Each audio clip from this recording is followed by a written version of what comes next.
dimanapun Bang Juma berada, adminnya tetap stay di rumah.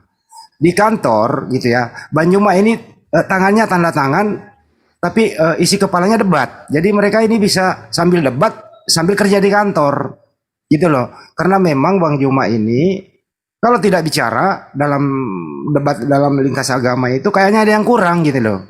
Bukan karena mengejar ada yang dikejar, bukan karena mengejar esan ya, bukan mengejar apa-apa.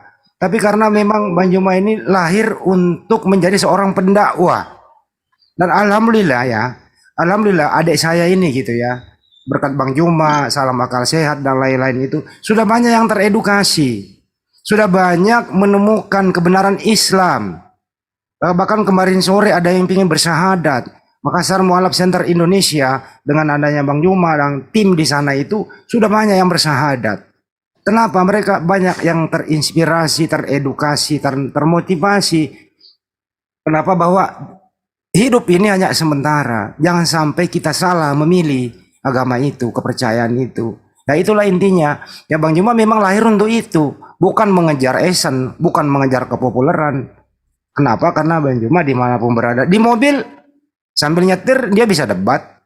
Tapi tidak mengendalikan komputer. Ada admin, ada adik Ipan ya di rumah stay gitu.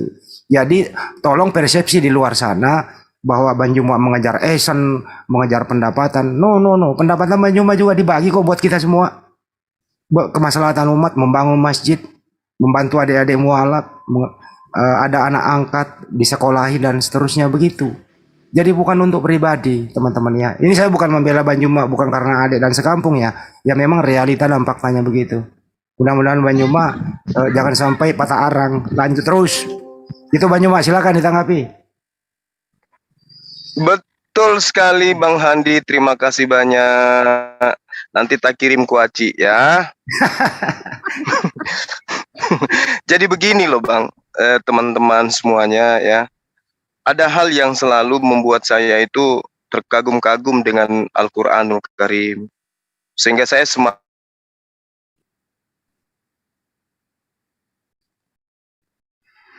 Sorry ya, suaranya hilang. Ke mute apa? Lagi masih di gunung Bang Juma.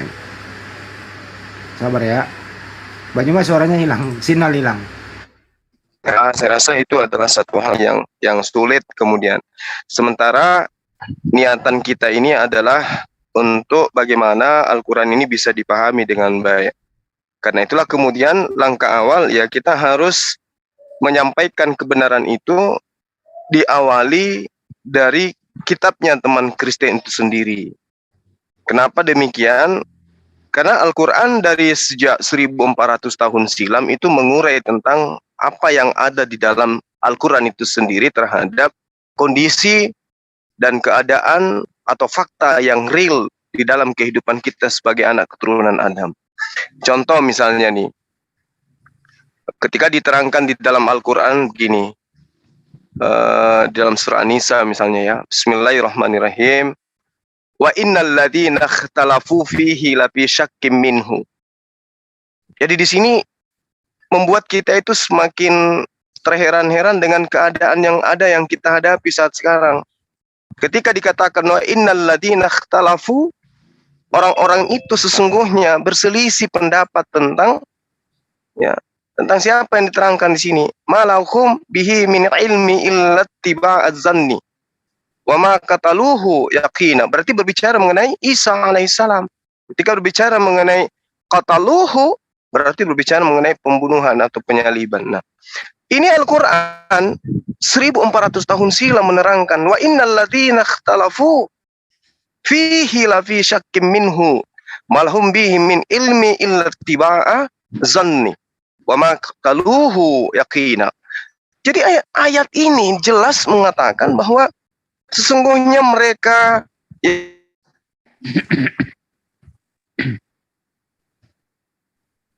Sabar, signal di sana di gunung. Sebenarnya Bang Joma di gunung tuh untuk apa ya, istirahat. Tapi karena bironya itu loh, nggak ada istirahat. mereka hanya Lanjut, terputus ya. mereka hanya mengikuti persangkaan belaka dan Dan apa yang kemudian mereka yakini atau mereka imani terhadap Isa itu adalah merupakan persangkaan belaka gitu Bang Handi. Ya. Nah, karena itulah kemudian saya terkadang merinding sendiri gitu. Kok bisa baginda Rasulullah Muhammad SAW itu tahu keadaan 1400 kelak ke depan, orang-orang yang berbicara mengenai sosok yang datang kepada Bani Israel itu akan berselisih paham. Ada yang mengatakan 1 natur, ada yang mengatakan 2 natur, ada yang mengatakan 3 natur, dan seterusnya. Ini hal yang sangat-sangat luar biasa gitu loh. Sementara natur yang diberikan kepada Yesus itu adalah hasil karya dari konsili-konsili yang dihasilkan dari keinginan kemudian untuk mendudukkan Yesus itu sebagaimana yang mereka inginkan. Al-Quran mengurai. Baginda Rasulullah Muhammad SAW seorang diri mengurai itu dan menjabarkan kemudian kepada seluruh umat manusia. Berani dia mengatakan. Dan faktanya memang kayak begitu. Yang kita lihat sekarang perselisihan tentang pribadi Isa alaihissalam. Nah, ini yang terkadang membuat saya itu, ya Allah, kenapa saudara-saudara kita ini semacam saudara Yusuf tidak melembutkan hatinya sedikit aja untuk kemudian melihat dan menerawang sejauh mana kemudian intisari Al-Quran itu mengurai kebenaran dan keberadaan agama Kristen secara menyeluruh gitu. Kok bisa orang ini tahu gitu ya? Dia hidup di zaman jahiliyah, tidak berpendidikan, kemudian tidak ada ke aspek atau tidak ada sesuatu yang bisa diindikasikan sebagai sumbangsi atau sebagai unsur yang membuat dia paham tentang hal-hal gaib seperti yang terjadi dan nyata hari ini 1400 tahun ke depannya dia bisa uraikan. Ini apa kalau bukan kalam Allah? Ini apa kalau bukan firman Allah? Ini pasti adalah wahyu dari Allah pencipta langit dan bumi. Nah, sekiranya lembutkan saja hati sedikit, kemudian untuk menerima semua kebenaran yang ada, daripada berada diombang-ambingkan oleh satu doktrin dan dogma yang tidak jelas, hanya dihasilkan dari konsili-konsili yang hanya menghabiskan tahu isi dan tempe goreng. Begitu Bang Handi, saya kira ya masukan saya. Mudah-mudahan saudara kita Yusuf ini bisa berubah nama nanti ke depannya Yusuf M. Abbas. Demikian. Jadi gini, sebenarnya masalahnya menurut Bang Juma ya, di sini ada memang miskomunikasi ya dalam memandang siapa Yesus atau Nabi Isa alaihissalam. Sering-sering mengatakan seperti sampo, ada naturnya, ada binatur di sana. Bahkan seperti kopi, ada kok susunya dan ada masakonya begitu. Ya bukankah seorang manusia ya manusia saja. Nah ini yang menjadi trending topik sampai habis nanti napas kita begitu, nggak kelar-kelar. Untuk menjadi kelarnya begitu ya, mari kita kembalikan Yesus Nabi Isa alaihissalam sebagaimana mestinya. Ya, mari kita dengarkan ibundanya Yesus, bahwa Yesus ini adalah anak dia, manusia, utusan Tuhan menyampaikan kebenaran yang diterima dari yang mengutus dia. Semoga Pak Yusuf hari ini mau setuju dan tidak setuju dan harus setuju. Silakan sekarang dipergunakan. Silakan Pak Yusuf. Ya begini, bagus. Ini apa ini di sini ya? Ya? Ya lanjut. Ini apa yang ada di layar ini? Nggak tahu. Editing apa ya? Yang ada di layar apa Pak Jul ini Pak Jul? Halo. Pak Jul, ini yang di layar apa Pak Jul? Ini ada yang ini pakai bentar. Di-clearkan dulu Pak Jul. Ini siapa yang nih ya? Sebentar. Ada yang membuka notepad di sini. Siapa yang buka ini? Dilanjut aja. Oke, saya sedikit tanggapi ya. Iya ya. Sabar deh, Andra deh, ada diam dulu. Silakan Pak Yusuf. Saya sedikit tanggapi ketika mengatakan Kristen itu berdasarkan konsili atau tidak berdasarkan ini, sehingga belakangannya ini bahwa ada terjadi berbagai macam pandangan tentang siapakah itu Yesus. Satu yang saya mau luruskan dulu. Suaranya kegedean banget Pak Yusuf. Halo, bisa Ya, dengar? Iya, tambahin dikit. Iya ya, ini sudah habis. Oh, full.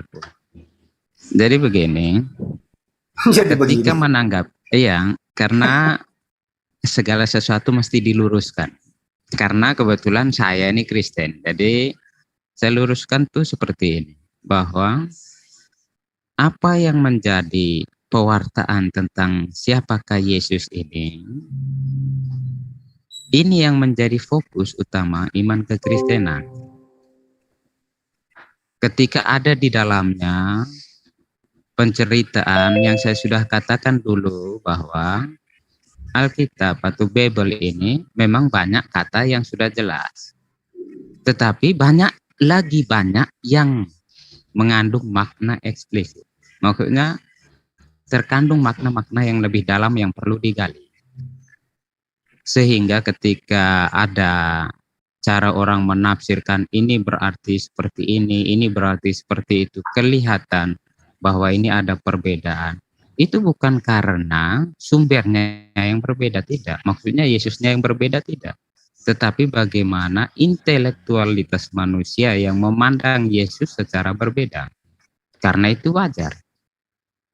Sebagai insan yang berintelektualitas, tentu saya tidak mungkin adalah Andi dan tidak mungkin adalah Zuma. Itu yang seperti itu yang mau saya sampaikan kerangkanya, ya, bahwa cara memandangnya saja sudah berbeda.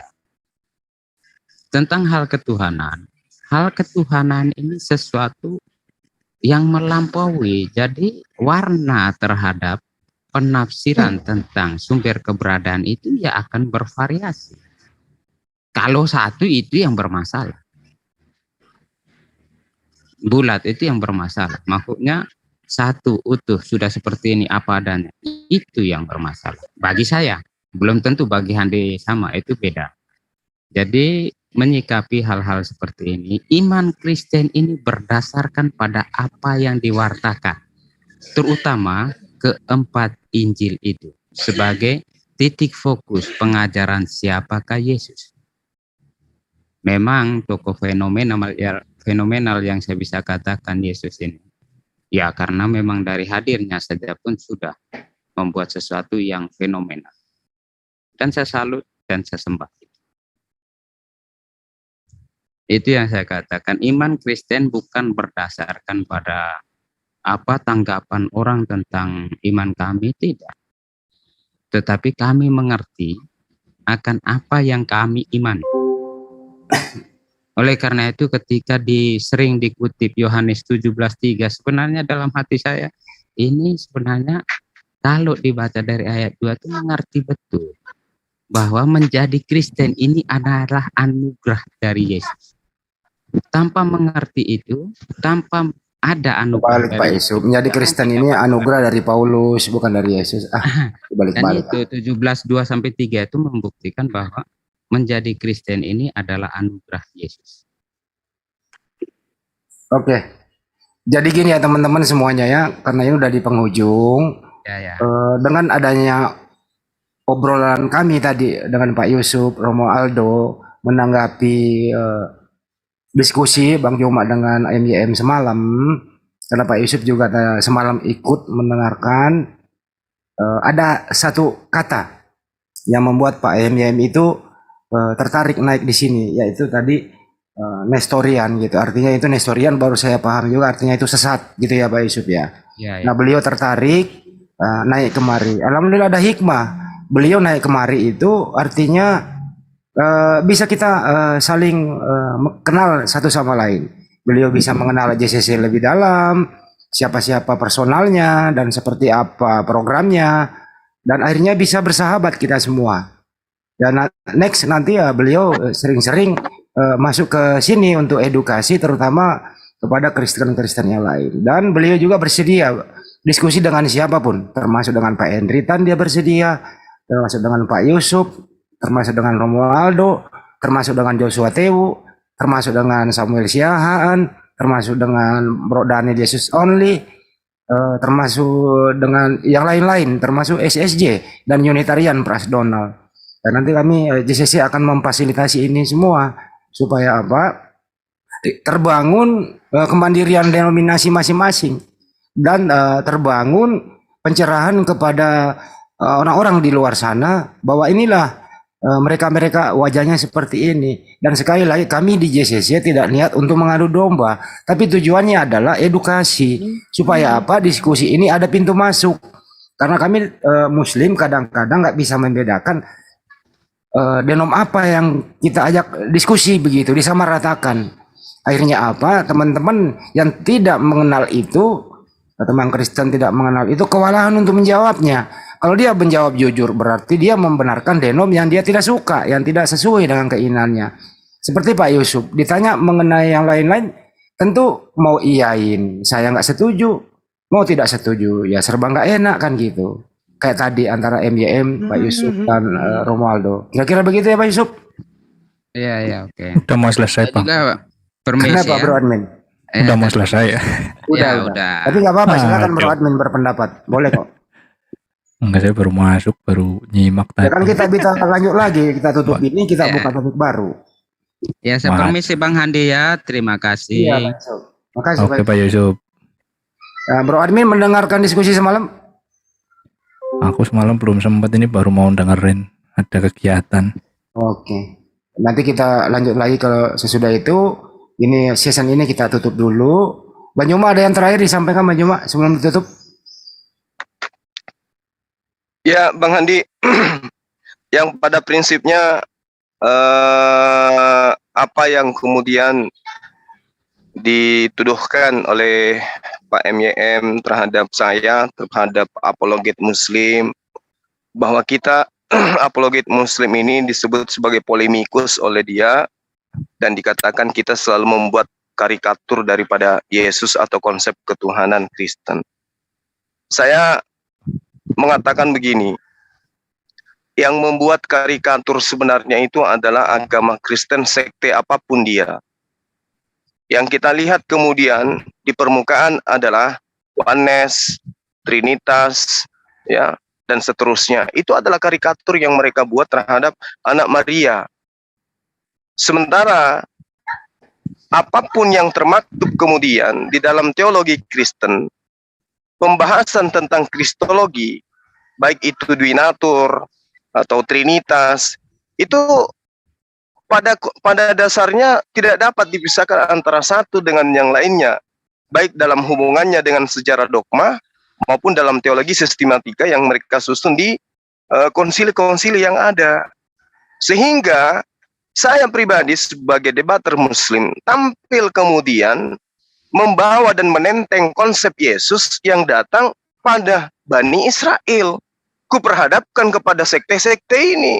Lalu kemudian ketika kita bawa dalil-dalil berdasar daripada ajaran Yesus yang adalah tauhid di dalam Bible, mereka ingin menguji kita, sepaham mana kamu tentang konsili, apakah itu Kalsedon dan seterusnya, apakah yang Anda pahami tentang konsili Efesus dan seterusnya, ya, konsili Nikia dan seterusnya, apakah kalian itu memahami modalisme dalam konsep apa yang diajarkan oleh Arius dan seterusnya. Itu tidak perlu sebenarnya. Kenapa? Karena karikatur yang mereka buat itu adalah pemaknaan yang ada dalam diri mereka untuk kemudian mereka implementasikan di dalam konsep iman mereka agar sepadan antara konsep yang mereka imani dengan apa yang mereka ajarkan.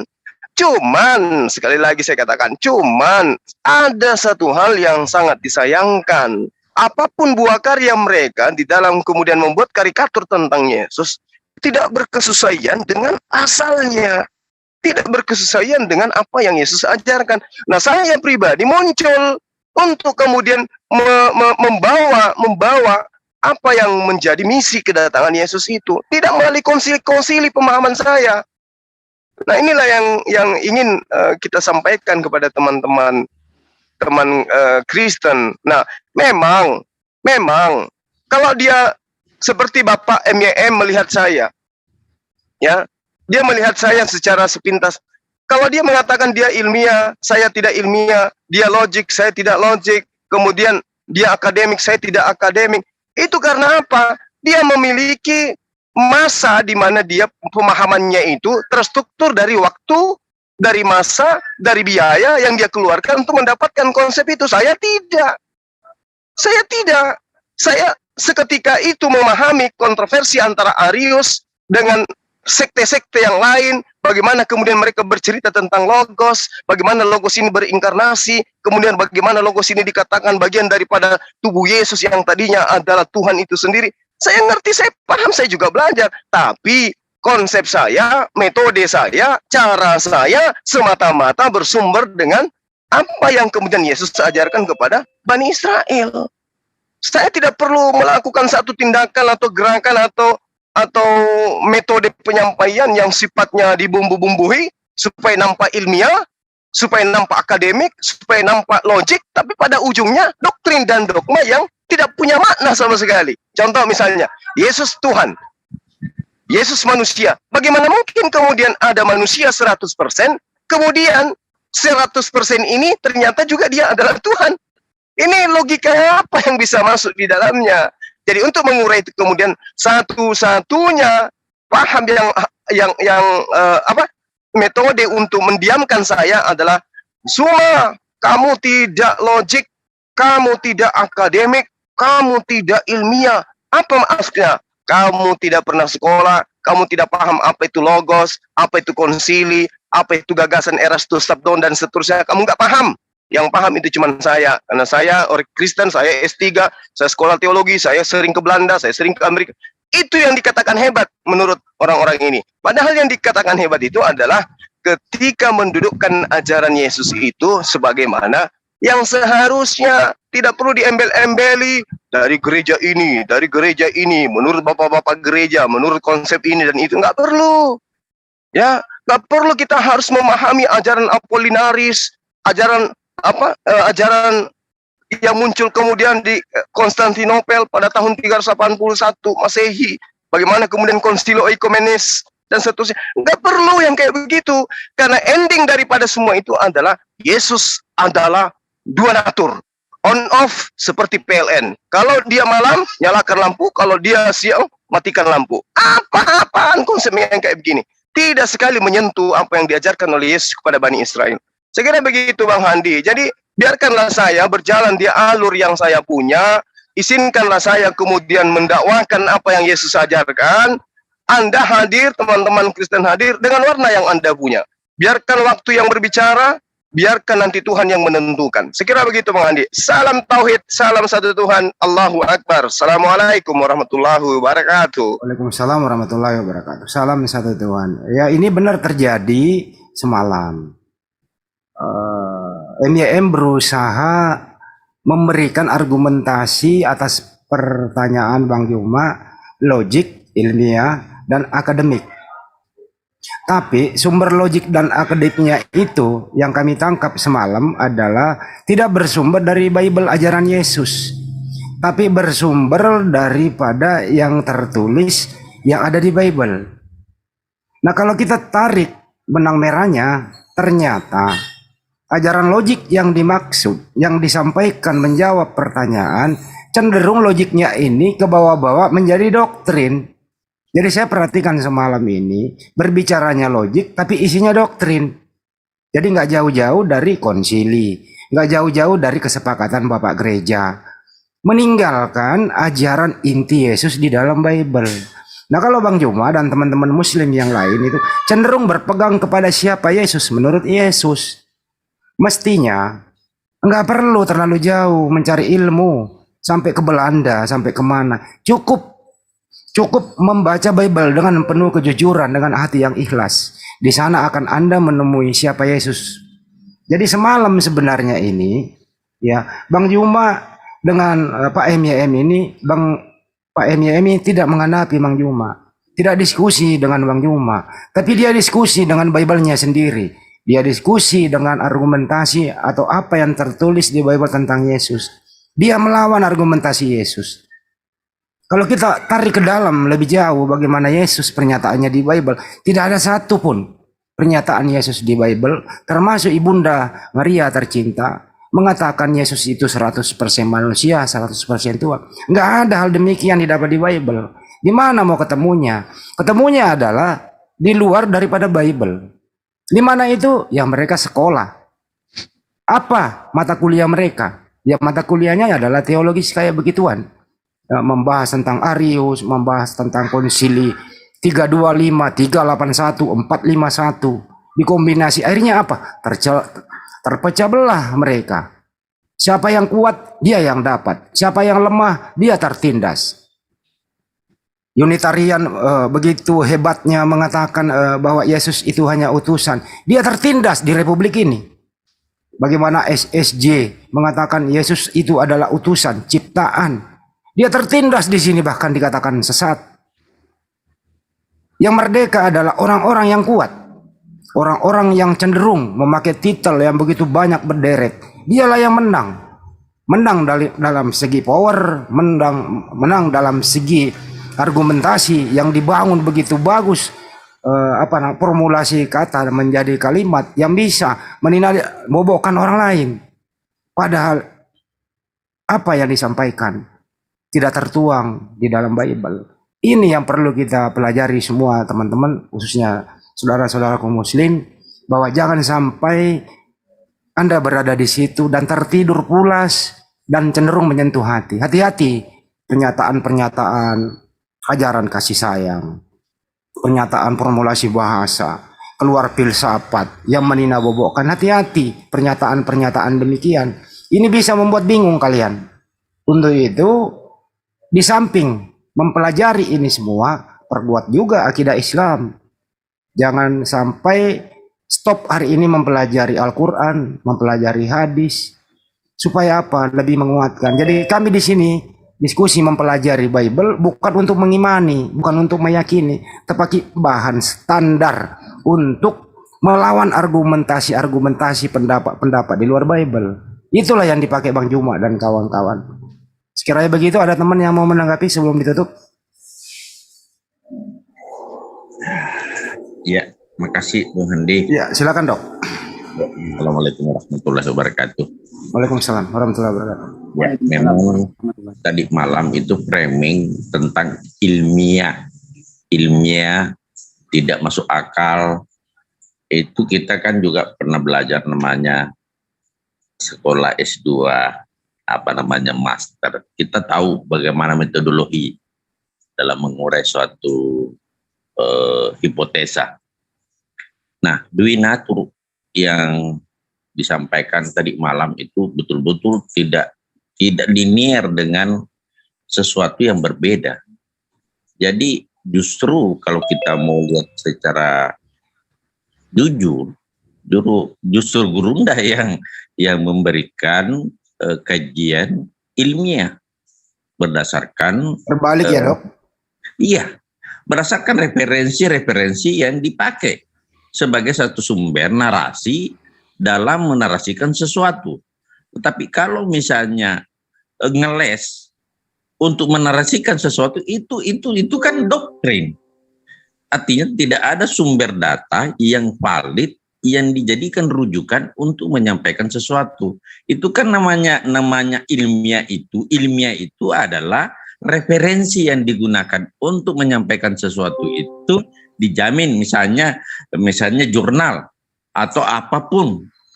Ini kan kalau di agama yang paling tinggi kedudukannya dalam beragama adalah kalau dalam kita Al-Quran, kalau di sana Alkitab.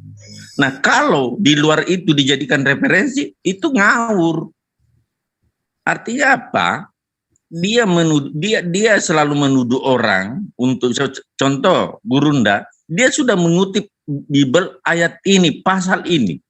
Berarti itu adalah referensi yang paling tinggi di agama Anda. Gitu kan? Referensi yang paling tinggi adalah Alkitab. Artinya Bible, bukan Alkitab, Bible. Itu referensi yang paling tinggi. Yang lainnya itu ya samping-sampingan, lebih rendah daripada kitab. Nah, pada kondisi seperti itu dia dianggap ngawur. Oh, itu keliru. Karena referensi kita dalam apapun karya tulis yang kita buat itu, artinya kita sepakat bahwa Al-Quran termasuk referensi yang paling tinggi dalam konsep menulis agama Islam. Al-Hadis mungkin nomor 2 dalam konsep menulis satu karya ilmiah yang berdasarkan Islam. Demikian pula saat Bible. Tentu yang paling nomor 1 adalah Bible itu sendiri. Di sana ada PL, ada PB. Nah, Gurunda tadi malam mengutip ayat-ayat pasal berdasarkan Bible. Nah, Islam sudah pasti menerjemahkan, mengartikan sesuatu. Sudah sering melakukan sesuatu, upaya-upaya, apa sih maksud ayat ini, kapan turunnya, itu kalau ini ayat ini ketemu ini bermakna apa.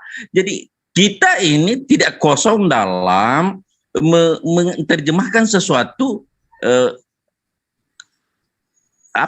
karya. Jadi Al-Quran itu karya sastra tertinggi yang tidak bisa dipahami begitu saja. Ada ayat-ayat tertentu yang membutuhkan pemahaman ilmu-ilmu lain untuk memahami. Dan itu sudah terbiasa oleh Islam. Jadi jangan menyangka bahwa Bible itu sulit bagi Islam untuk mengetahui. Tidak seperti itu. Bahwa jangan salah menafsir. Itu penafsiran tergantung kalimat apa di depannya, kalimat apa di belakangnya, apa sih yang diceritakan, sehingga ya tahu bahwa sebenarnya masuk ayat ini begini, masuk ayat ini begini. Kenapa? Kita sudah terbiasa di Al-Quran. Jadi seakan-akan bahwa Al-Quran itu dibaca secara literal begitu. Gurunda itu sudah terbiasa menerjemahkan Al-Quran sesuai dengan kaidah Al-Quran, apalagi kalau hanya menerjemahkan Bible yang tidak terlalu membutuhkan banyak ilmu-ilmu untuk menerjemahkan. Jadi sangat keliru kalau mengatakan bahwa kita cuma asumsi, karena ilmunya itu kita pahami, begitu Bung Handi. Apalagi Gurunda saya paham baik bahwa dia sudah matang dalam bagaimana menerjemahkan Al-Quran. Terima kasih. Assalamualaikum warahmatullahi wabarakatuh. Waalaikumsalam. Jadi saya tambahin dikit ya. Boleh. Jadi sebentar. Dikit boleh nambahin Bang.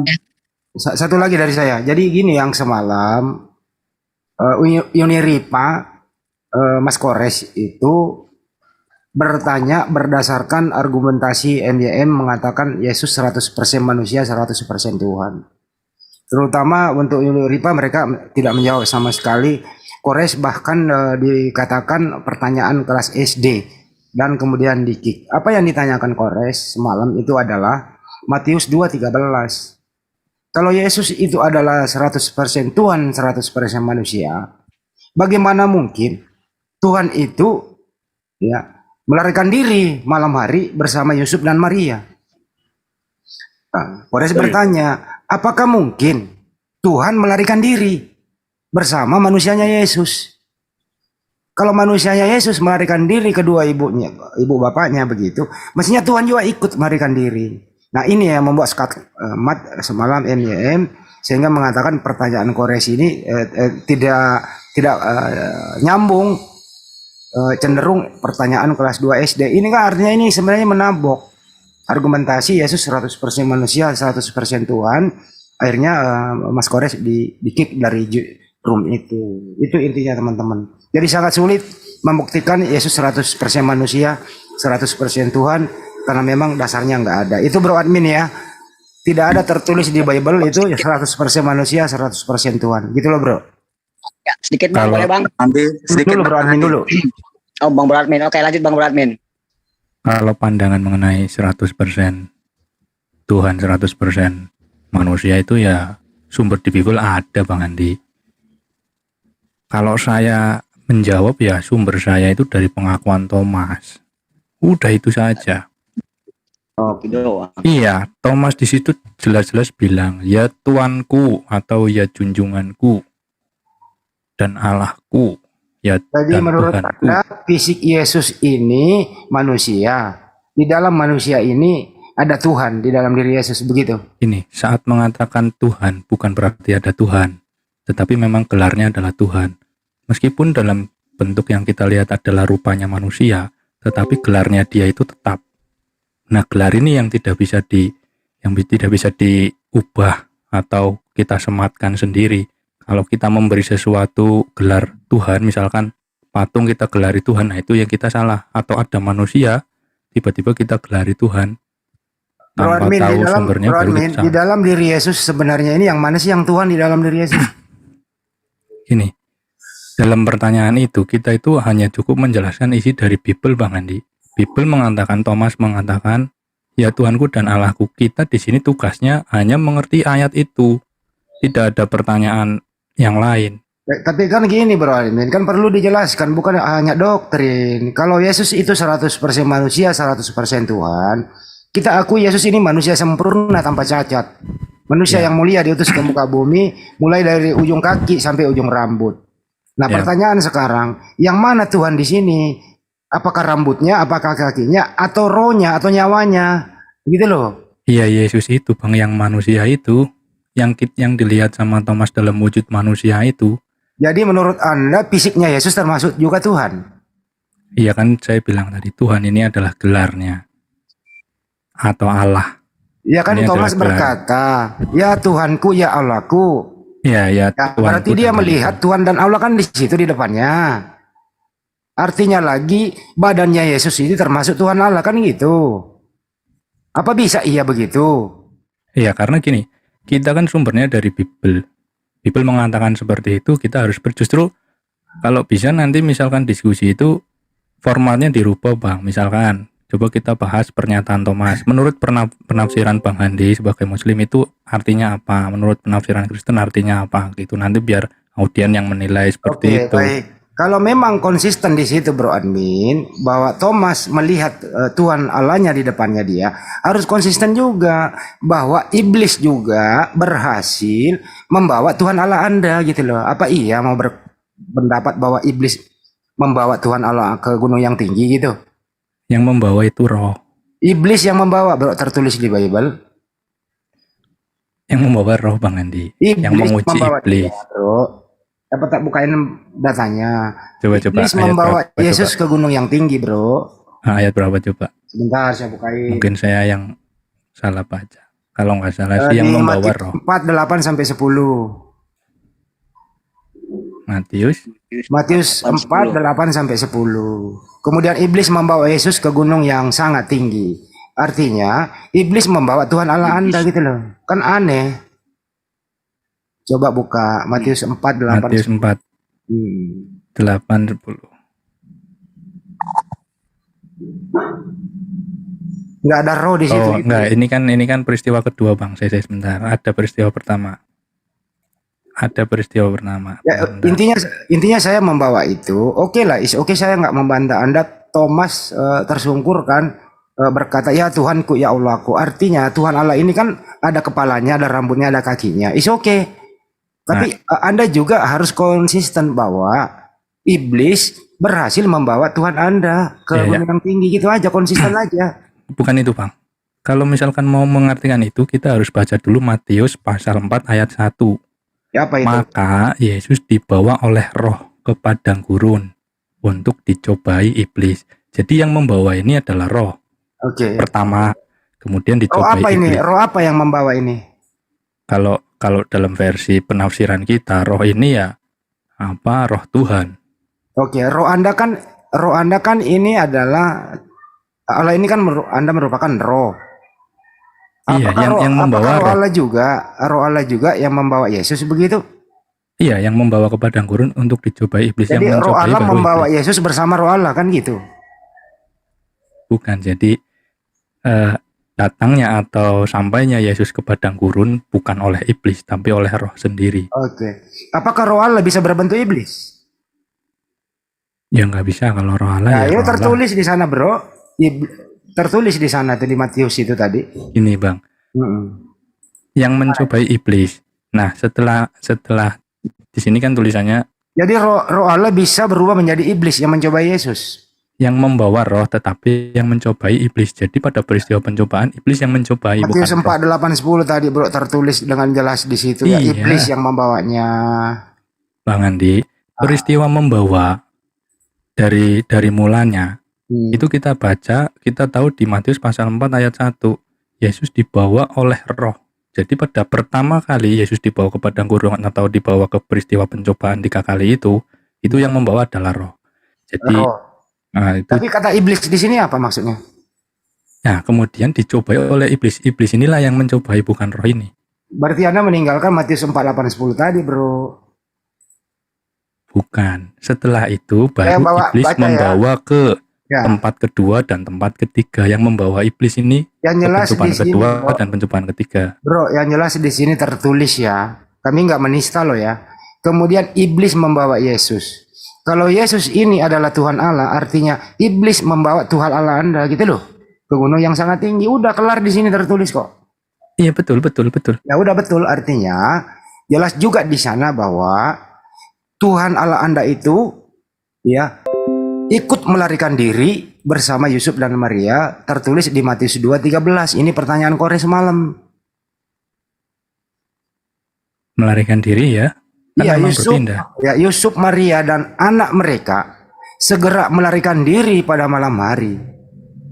Nah, kenapa dia menghindari tindakan Herodes yang mau membunuhnya, kan begitu? Artinya Tuhan Allah Anda waktu kecil ini dibawa lari oleh ibunya mengungsi.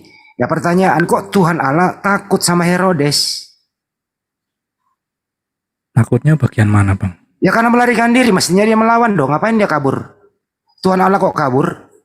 Ya memang peristiwanya harus seperti itu. Oke, peristiwanya begitu, masuk akal nggak sih Tuhan Allah kalah sama Herodes sampai dia kabur gitu? Loh, kalau misalkan justru pertanyaan saya ini yang jadi saya heran, kenapa mempertanyakan sesuatu yang sudah nubuatnya seperti itu, yang harus terjadinya seperti itu. Argumentasi ini tertulis dengan jelas. Ini yang dimaksud dengan akademik. Tertulis dengan jelas, menabok argumentasi liar yang bersumber pada konsili yang dimaksud MYM ini. Inilah yang dimaksud Bang Juma. Mari Argumentasi kita liarnya akademik yang mana berdasarkan coba, Pak? data. Yang Kenapa? dimaksud argumentasi liar itu yang mana? Yang Ya, argumentasi mana? Konsili Kolsedon itu kan menganggap Yesus 100% manusia, 100% Tuhan. Yang salah Konsili bagian loh. mana? Hah? Iya, Ini- statement itu salahnya di bagian Ya salahnya ini tertulis di Bible ini banyak sekali dikatakan di sana Yesus anaknya utusan. Tidak ada pernyataan dari Yesus kalau di dalam dirinya itu ada unsur ketuhanan. Kalau sampai ada konsili memasukkan unsur ketuhanan di dalam Yesus, dia akan melemahkan seluruh argumentasi tertulis di Bible dengan jelas bahwa enggak mungkinlah Tuhan di dalam diri Yesus ini ikut melarikan diri. Enggak mungkinlah Tuhan di dalam diri Yesus ini ikut terbawa oleh iblis. Enggak mungkin Ya. Tuhan di dalam diri Yesus ini ikut menikmati istirahat, makan, tidur, dan seterusnya. Oke, gini Bang Andi, yang salah itu ukuran yang digunakan Bang Andi itu yang keliru. Bukan, saya nggak keliru. Saya baca apa adanya. Oke, kok di dengar Quran. dulu saya bilang. Ya, Bang silakan. Andi mengukur Yesus dianggap Tuhan, tetapi pada kenyataannya Yesus lari, Yesus makan misalkan, atau Yesus Ini kan terjadi kan? iya. Nah, Ukurannya Bang Andi inilah yang salah atau keliru. oke. Sementara teman Kristen mengatakan, kenapa Yesus disebut Tuhan? Sebagai contoh, saya yang selalu konsisten bilang, kenapa Yesus dikatakan adalah Tuhan? Karena saya mengikuti iman daripada Thomas. Hmm, Thomas mengakui dengan tegas bahwa Yesus adalah Tuhan hmm. manusia. Tuhan kan manusia ya. Dan Tuhan atau Allah, ilahi. Jadi pernyataan Bapak Gereja atau statement teman-teman Kristen mengatakan, Yesus adalah manusia dan juga Allah. Itu sumbernya ya dari Bible. Di mana? Nah itu tadi loh dari pengakuan Thomas. Oke. Jadi hanya pengakuan Thomas seorang diri mengatakan ya Tuhanku ya Allahku, itu yang Anda percaya bahwa Yesus 100% manusia, 100% Tuhan. Hanya pengakuan Thomas. Salah. Bukan karena hanya, tapi justru karena pengakuan Thomas itu sehingga Kristen harus percaya. Oke. Bukan hanya, kalau hanya itu artinya kutipan satu ayat saja. Oke, Bukan selain itu, Thomas Bang. siapa lagi, Bro, mengatakan Yesus Tuhan dan Allahku? Selain Thomas. Karena tertulis di Bible seperti itu, kita nggak bisa menghilangkan satu ayat kemudian membenarkan ayat yang lain, sementara ayat yang ini menurut prediksi pemikiran kita salah dengan asumsi masa Tuhan begini, masa Oke, Tuhan gini aja. bisa Kalau Anda kabur, ya nggak gitu Bang. Kalau Anda memakai argumentasi Thomas, di umur berapa sih Yesus kemasukan Tuhan di dalam dirinya? Lagi-lagi bukan kemasukan Tuhan, jelas-jelas dari pernyataan Yohanes juga sudah kita Atau baca dari ya. dalam kandungan sudah Bunda Maria mengandung Tuhan? Sejak semula, Oke, jadi Firman Bunda itu Maria adalah mengandung Allah. Tuhan, melahirkan Tuhan gitu. sejak semula firman itu adalah Allah, betul Bang. Oke, jadi Anda setuju di Lukas 2:11, pada hari ini telah lahir bagimu juru selamat Kristus Tuhan di kota Daud. Jadi Anda setuju Bunda Maria melahirkan Tuhan? Setuju Bang Andi. Oke, baik. Nah, kalau Anda setuju, artinya Tuhan Anda bertumbuh. Mulai dari dia tergantung air susu ibu, mulai dari tergantung asupan gizi ibu, dia main-main sama temannya. Jadi Tuhan Anda pernah kecil.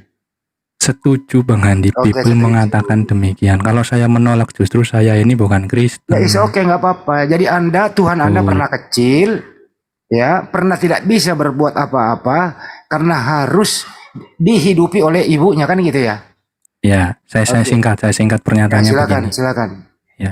Orang Kristen mengenal siapa itu Allah melalui perantaraan atau perwujudan Yesus yang hidup sejak hamil, sejak dari kandungan, lahir anak-anak sampai dewasa, sampai wafat, sampai bangkit, sampai naiknya. Sesuai tertulis di Bible itu, Bang.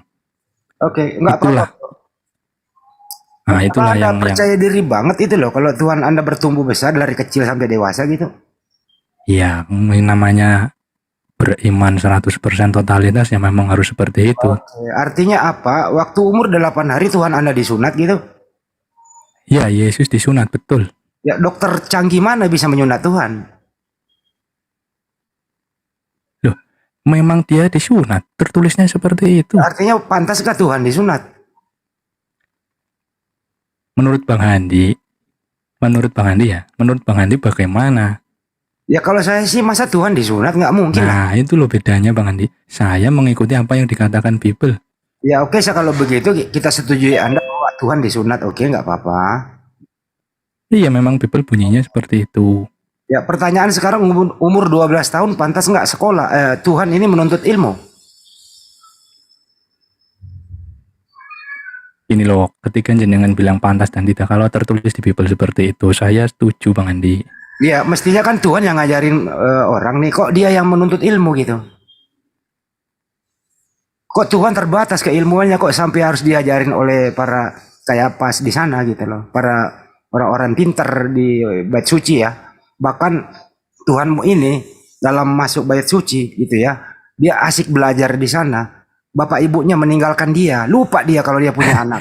Itu bukan lupa, memang kehilangan.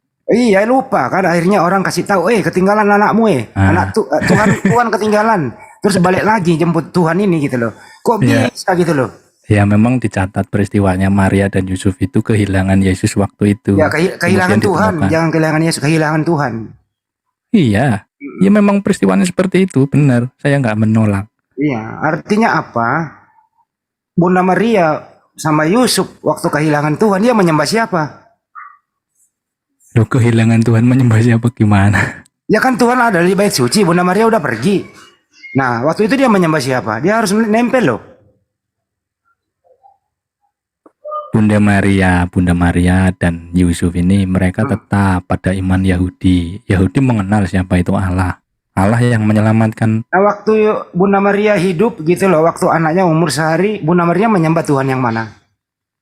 Bunda Maria tetap pada iman Yahudi dan percaya tentang siapa itu Yesus. Enggak, maksud saya gini bro, apakah Bunda Maria waktu dia sambil menyusui anaknya, dia menyembah juga Tuhan yang disusui ini?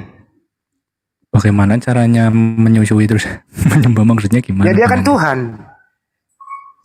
Ini Bang Andi, Ya gimana? Bunda Maria tetap pada iman Yahudinya dan percaya siapa itu Yesus. Oke. Bahwa Yesus ini adalah utusan daripada Tuhannya Bunda Baik. Maria. Kalau bukan Bunda utusan Maria, setan. kalau Bunda Maria pada akidah atau kepercayaan Yahudinya, artinya Bunda Maria menolak kehadiran Yesus. Karena Yahudi lo tahu sendiri, dia tidak pernah sampai detik ini menolak kehadiran Yesus di muka bumi.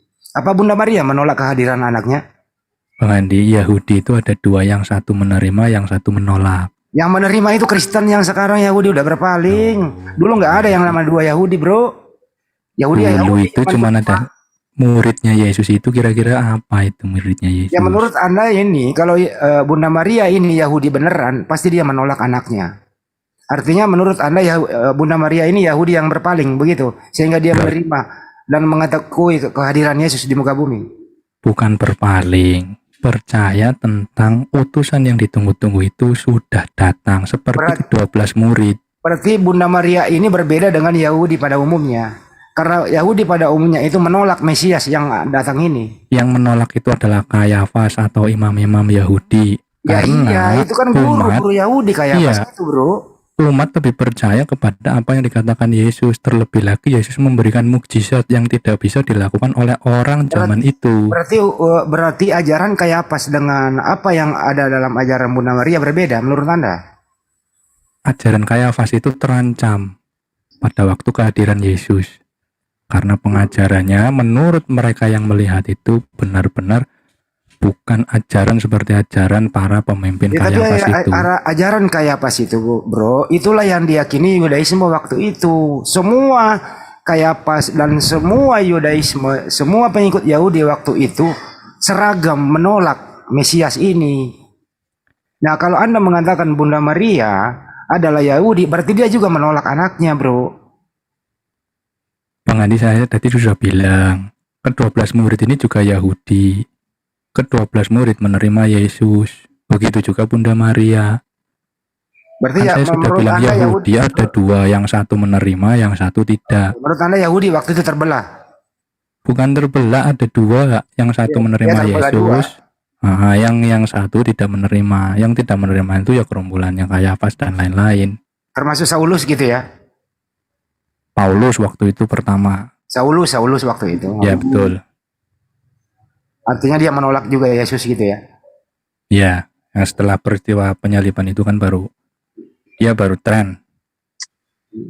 Oke, kembali ke topik. Artinya teman-teman ini asik nih. Kita tercerahkan, mudah-mudahan Pak MYM dengar ini penjelasan teman Katolik. Sudah jelas mengakui Bunda Maria melahirkan Tuhan gitu ya. Tuhan pernah kecil, Tuhan pernah sekolah, kan gitu ya, bro. Iya. Oke. Ya, is oke, nggak apa-apa. Itu kan akidah Anda, kami nggak bisa memaksakan ini. Persoalannya adalah Tuhan Anda pernah menghilang selama kurang lebih 16-17 tahun. Di usia dia 13 tahun, 29, Tuhan Anda menghilang loh kisahnya. Kemana dia? Bukan menghilang Bang Andi. Kalau menghilang kesannya pernah ada terus jadi tidak ada catatannya gitu loh. Memang Kisahnya yang bukan Tuhan Anda yang menghilang, kisahnya yang hilang. Iya, memang tidak dicatat kisahnya itu, dan dari Alkitab juga memang tidak menulis, tidak ada catatan itu. Menurut Kalau- Anda, bro, Tuhan Anda kemana itu beberapa tahun? Enggak, tafsirannya atau pengertian dari teman-teman Kristen atau saya pribadi lah, dari saya pribadi sendiri itu ya, karena makna pengajarannya bukan di situ, tapi makna pengajarannya ada di usia setelah Yesus itu masuk ke usia 30 itu. Tapi kan ini udah lahir udah jadi Tuhan. Artinya waktu Yesus kecil tidak ada makna dia menjadi Tuhan. Tuhan itu dalam dirinya sia-sia belaka. Hanya bermakna setelah dia mencapai umur 30 tahun begitu. Di bawah itu nggak ada apa-apanya gitu. Yang nggak ada apa-apanya maksudnya gimana? Sekali lagi saya bilang Bang Andi, ketika kita mengatakan Yesus adalah Tuhan, itu jabatannya memang sudah semula sesuai dengan apa yang ditafsirkan Yohanes. Pada mulanya adalah firman. Kenapa harus ditulis? Kenapa harus ditulis? Ini kan menjadi suri toladan bagi kaum-kaum di sekitarnya. Sehingga apa? Kenapa Rasulullah dari lahir sampai wafat ada namanya Sirah Nabawiyah. Di Jangan situ sudah digelar Al-Amin. Bukan topiknya itu, Dok. Iya, Pak Dokter. Iya. Nyampur, Dok. Bukan. Jangan Pak Dokter. Jangan. Kok Sirah Nabawiyah, Dok? Nggak ke situ, Dok. Iya Pak Dokter. Mungkin makanya juga dibatasi Nabi sedikit. Yesus itu kenapa 13 tahun hilang menjadi satu pembelajaran lah bagi umat Kristen bahwa beginilah gerak-gerik beribadah dan lain-lain sebagainya, sehingga itu menjadi pelajaran semua. Kan Tuhan ini bukan nabi. Udah habis ya. Kalau di China sini ya, kalau visa udah coach atau dia Pak Amir. Oke, udah. Boleh bang, dikit bang. Ya. Iya, Pak Emrus nih. Oke, baik, makasih. Ya, selamat siang Bang Bro Admin. Iya, siang Pak Saya Emrus. sampai lupa tuh denger sama saking nyimak tadi Bang Handi ya kan, terkesima saya jadinya. Ini kan saya mau nanya nih kan, kan ada tuh di kitab yang Bang Bro pegang nih ya. Bapak telah memberikan semua kuasanya kepada Yesus kan. Jadi semua kuasa Bapak sudah diberikan kepada Yesus. Nah, artinya Bapak kan nihil kan ya. Kalau udah Bapak nihil berarti Yesus ini unsur kemanusiaan udah terlepas dong. Udah nggak 100% lagi dong. Kan udah dikasih semuanya. Bapak yang kasih semuanya. Nggak tersisa semuanya. Katanya begitu tulisannya itu. Semuanya sudah diberikan kepada Yesus. Gimana tuh Bang Bro Admin? Silakan. Ya. Kalau dibilang semua kuasanya, maksudnya berarti termasuk apa yang jenengan maksud itu tenaganya secara bulat gitu terus diberikan begitu maksudnya? Ya nggak tertulis, pokoknya semuanya. Kalau kan kita pahami kata semuanya itu kan nggak ada sisanya kan. Contoh Iya, misalnya Bapak punya begini, contoh Bapak punya uang 10.000, semuanya dikasih kepada Yesus. Apakah Bapak masih punya uang? Itu loh, Kan langsung kasih bapaknya contoh. gitu. Iya, itu bahkan dia tuh gitulah. Iya, daripada diputer langsung analogi yang cepat gitu loh. Bapak punya uang 10.000. Terima kasih Bang Andi, betul begitu itu analoginya. Bapak sudah memberikan semua kepada Yesus duit 10.000 itu. Apakah Bapak masih punya duit? Gitu. Itu. Yang jelas Bapak yang masih punya duit pastinya. Loh, kok udah dikasih semua kok? Iya kan, Bapak masih bisa Nyari lagi, menghasilkan Bapak duit. nyari lagi. Iya, kalau analogi ya udah, kalau Bapak. analogi Kalau itu ya. satu lagi lah. Oke, satu lagi Bang Andi, Maaf Bang Andi. Ya kan ketika Yesus ini di tiang salib, di kayu salib itu kan dia kan berkata, Eli, Eli lama sabachthani itu kan ya.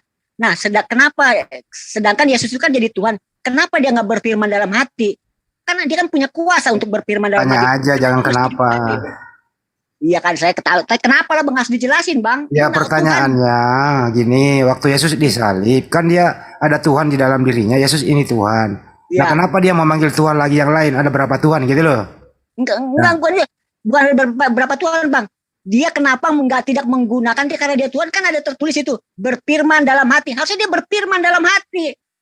Kenapa mesti diucapin? Kan kalau diucapin jadi ketahuan semua. Kan dia Tuhan Bang posisinya.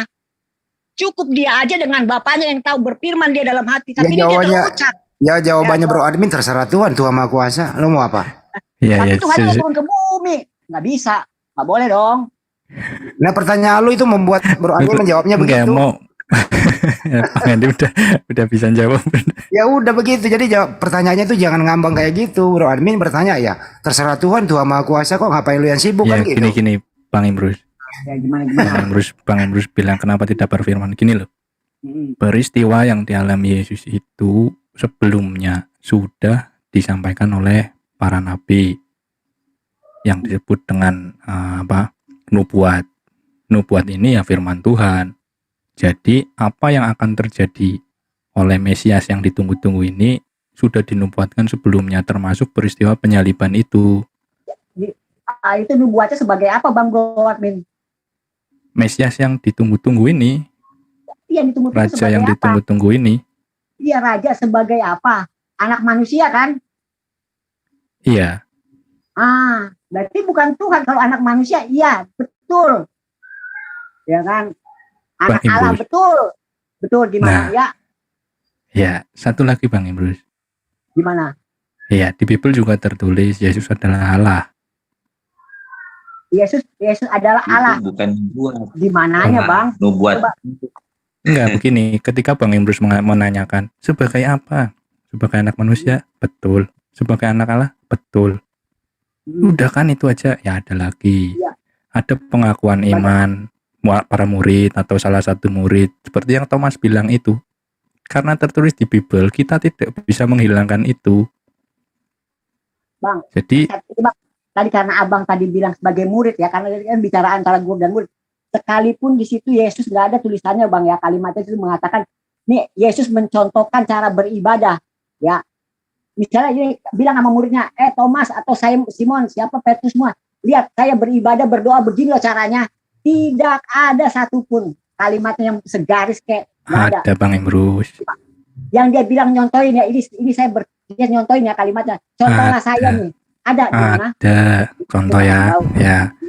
Pertama adalah ajaran doa Bapa kami. Langsung Yesus sendiri yang mengajarkan. Bagaimana ajarkanlah kami berdoa. Beginilah caramu berdoa. Itu di mana? Doa Bapa kami. Nah, cari aja lah nanti. Iya, doa Bapa kan. Dia nyontoinnya itu kepada Bapa apa kepada dirinya sendiri? Pada Bapa kan, Pak. Kepada Bapa, iya. Iya, dia bilang Bapa kami yang di surga, dikuduskanlah namamu. Berarti Bapaknya Yesus itu. Iya, siapa yang menolak sih? Iya kan Yesus kan Tuhan, Bang. Iya, Tuhan pencipta. Bang. Bang. Yang menolak itu Itu kan siapa? Saya itu tidak menolak. Dikatakan Bible memang seperti itu. Jenengan kan bertanya mengenai ajaran doa. Saya belum selesai Udah tadi. ya melebar ke Pertama, topik yang mau dibuktikan ini Ya, udah. 100% Nah. manusia, 100% Tuhan, kok kemana-mana sih? ya, gagal itu Bang 100% Indonesia. Lanjut Bang Andi, terima kasih. ya, Bang Bang Andi, Imro tambahkan sedikit. lagi Bang Andi. Terima kasih ya Sito, Mas Sinto, silakan Mas Sinto. Ya, makasih. Assalamualaikum. Saya cuma menambahkan yang apa malam tadi debat antara MIM dengan Bang Juma aja Ya silakan Bang. terkait Sorry ya tentang- Bang, baru kesempatan ini Bang, sorry ya, maaf. Gak apa-apa. Cuma menambahkan pendapat dari Bang Husaimar Rahman tadi. Saya sangat sependapat dengan Bang Husaimar Rahman bahwasanya MIM ini selalu membuat satu framing negatif yang selalu dia bilang ini ilmiah, tidak relevan. Karena kebetulan Bang Andi, Bang Husaimar, kebetulan saya juga, mungkin saya levelnya mungkin sama dengan MIM. Karena posisi saya sedang mengambil gelar doktor juga kan. Artinya kalau MIM bicara seperti itu Bang, di level para akademisi perguruan tinggi itu ditertawakan orang Bang. Karena apa? Karena di level perguruan tinggi yang namanya ilmiah itu dapat dibuktikan sesuai dengan empirisme dan dari beberapa uji-uji dan referensi yang tervalidasi. Kalau dia hanya memframing ini tidak ilmiah, ternyata pernyataannya sendiri itu malah menampol dirinya sendiri gitu kan. Karena setiap kali bicara kita ilmiah pasti ada sumber primer dan sumber sekunder gitu kan. Tetapi si MIM tidak menukilkan sumber primer maupun sumber sekunder, dan tetapi lebih banyak memframing Bang Zuma itu adalah tidak paham masalah sejarah bibliotika, tidak paham masalah Bible dan seterusnya. Jadi memang saya sependapat dengan kayak Romualdo tadi ya, sebetulnya saya pengen naik juga karena terkait masalah Konsil Chalcedon. Karena kita punya sumber relevan terkait sejarah bibliotika tentang Konsili Chalcedon. Nah, jadi kesimpulan saya tadi malam Bang, perdebatan antara Bang Zuma dan MYM, terus ada Kores juga dan Tunirifa. MYM ini seperti orang terdesak gitu kan, karena bertubi-tubi pertanyaannya itu tidak mampu dijawab oleh dia gitu kan. Pertanyaan dari pihak Muslim tidak mampu dijawab oleh dia, karena selalu memframing, udah kick aja si Kores, kick aja di Kores. Nah, ini tidak mencirikan orang yang tingkat pendidikannya tinggi Bang. Jujur Bang ya, kalau di level akademisi MYM itu lemah.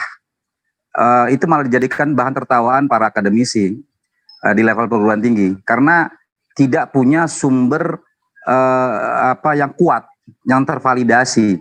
Nah benar apa kata Pak Dr. Husaimar Rahman. Jadi di situ keciri kelemahannya si MYM. Mungkin Pak MYM bisa mendengar ya.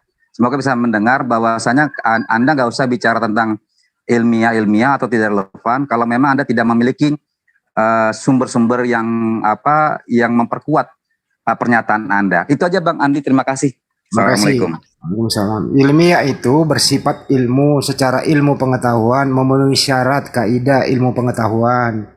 Bersifat ilmu tapi menggunakan bahasa umum sehingga mudah dipahami oleh masyarakat awam.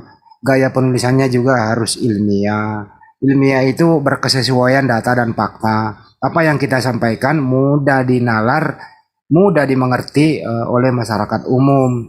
Ilmiah adalah ada datanya, bukan asumsi. Gitu loh. Tapi kalau dalam hal membuktikan sang pencipta secara ilmiah, ya nggak bisa. Karena membuktikan secara pencipta itu secara ilmiah hanya berdasarkan yang tertulis di kitab suci, itu juga bisa ilmiah. Tapi kalau orang ateis membuktikan secara ilmiah harus dengan kasat mata, nggak bisa, karena kami diberi pengetahuan tentang gaib itu hanya sedikit.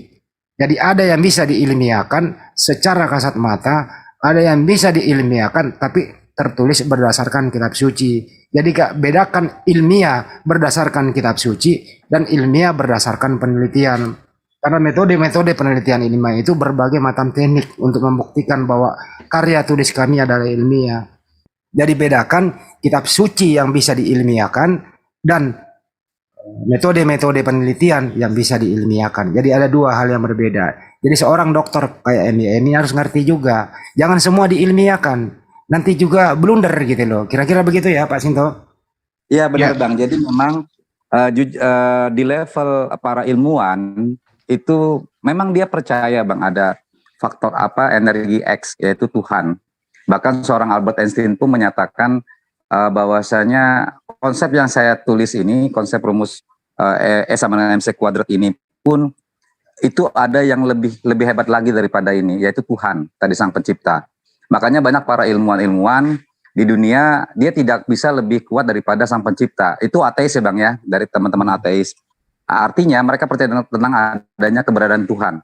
Nah, tetapi persoalannya satu hal bagi MYM, kalau Anda berdebat atau berdiskusi, nggak usah lagi lah bicara pakai ilmiah, tetapi kalau Anda tidak punya sumber-sumber ilmiah gitu kan.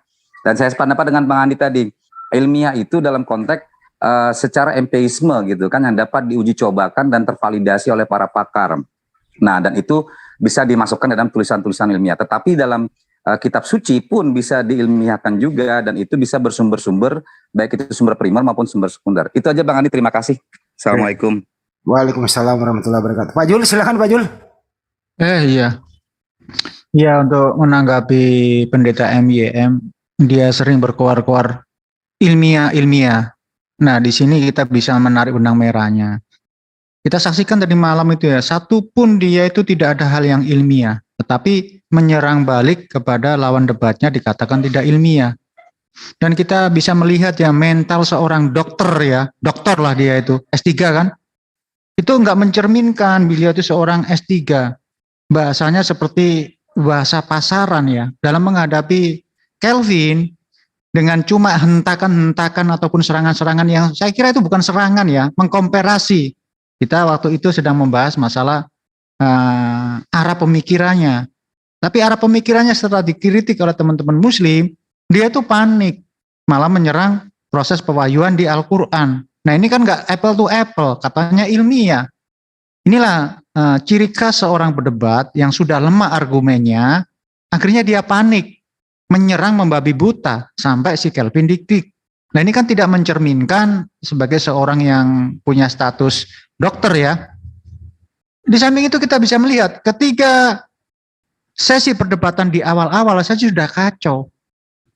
Makanya itu kemarin ketika kita lagi berdiskusi dengan si MYM melalui via WA, kan kita memerlukan sebuah technical meeting ya untuk mengatur jadwalnya bagaimana, timernya bagaimana, narasumbernya siapa, temanya bagaimana, dan itu pernah kita ajukan. Jadi saya pernah mengajukan, ayo kita ketemu, mengadakan diskusi tatap muka. Tapi sebelum itu diadakan ya kita harus bertemu secara tatap muka untuk membicarakan teknikal tentang apa yang akan kita bahas. Nah di sini menunjukkan kualitas seorang Morewali ya, tidak bisa, saya kira jauh ini, saya juga ragu ini apa benar tuh S3. Dimanapun dalam perdebatan itu pasti kan diperlukan suatu tata cara. Dan di malam tadi ketika si Morewali mengadakan debat secara online, kita bisa melihat semrawutnya di sana. Timernya nggak tersedia, temanya juga tema ngambang. Jadi waktu perdebatan sudah berlangsung, malah di dalam situ diadakan teknikal. Nanti kita kacau balau, nggak ada persiapan untuk timernya. Dan setelah dia terpojok, ketika Mbak Riva, terus Mas Juma, Ustaz Juma, juga Kores mengadakan serangan-serangan argumentasi, dia menyerang balik, mengatakan Mbak Riva ini kalau jadi murid saya akan saya kasih nilai F dan lain sebagainya, malah menyerang pribadi. Inilah menunjukkan kualitas si MYM sebenarnya yang tidak relevan dengan status dia yang S3. Nih, menurut saya itu begitu. Jadi perlu belajar banyak ini orang. Malah tadi waktu dia di sini kelihatan kualitasnya bukan diserang ya, dikritik oleh pendeta Hendritan, dia malah ketawa-ketawa aja. Harusnya dia seorang yang punya talenta ya. Harusnya bisa menjelaskan bagaimana sih dia menyerang ataupun mengkritik si Hendritan. Tapi setelah Hendritan muncul, dia cuma ketawa-ketawa aja. Berbeda setelah Bapak Hendritan itu keluar dari sini kan, ada kepentingan, dia malah mengkritik.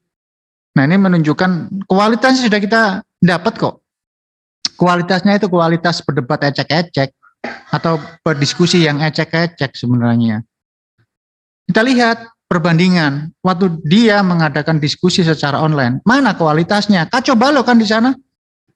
Tidak bisa memfasilitasi. Dan buat teman-temanku yang ada di sini, nah, seperti Romo Aldo dan juga Pak Yusuf, kalau ke sana ya saya pastikan kacau.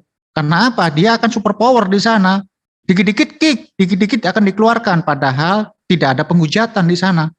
Kita bisa lihat kan, apa si Kelvin menghujat apa tidak? Kan tidak di sana.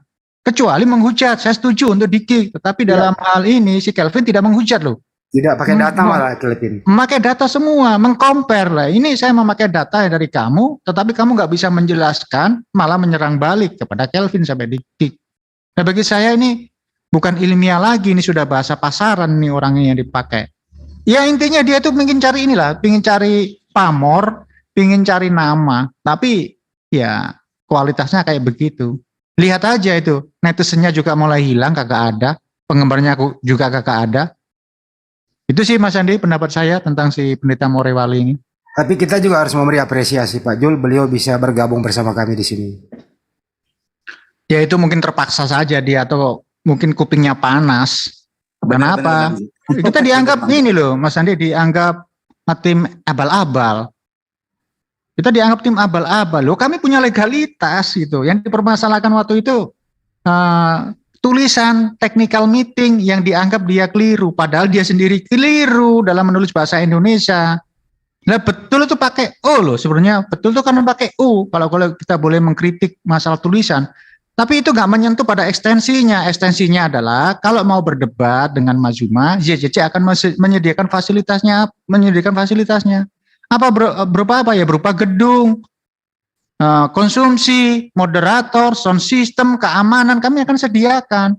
Tapi sebelum itu terwujud, ya kami sebagai tim YJC yang punya legalitas, ya saya harus tahu siapa narasumber saya ini. Bener nggak ini Morewali punya status S3? Bener nggak dia seorang pendeta? Domisilinya di mana? Dan kita adakan pertemuan-pertemuan itu. Setelah itu terjadi kesepakatan, baru di situ ada hitam di atas putih. Artinya siapapun yang melanggar kesepakatan itu ada risiko-risiko yang akan ditentukan bersama. Misal, kami semua sudah sediakan, fasilitas semua kita sudah sediakan, keamanan sudah kita sediakan. Tapi kalau tidak ada hitam di atas putih, dengan seenaknya dia bilang, saya repot, saya ada kepentingan, saya nggak bisa menghadiri. Ya kita jadi bonyok dong. Kita jadi bonyok, kita sudah mengeluarkan biaya semuanya.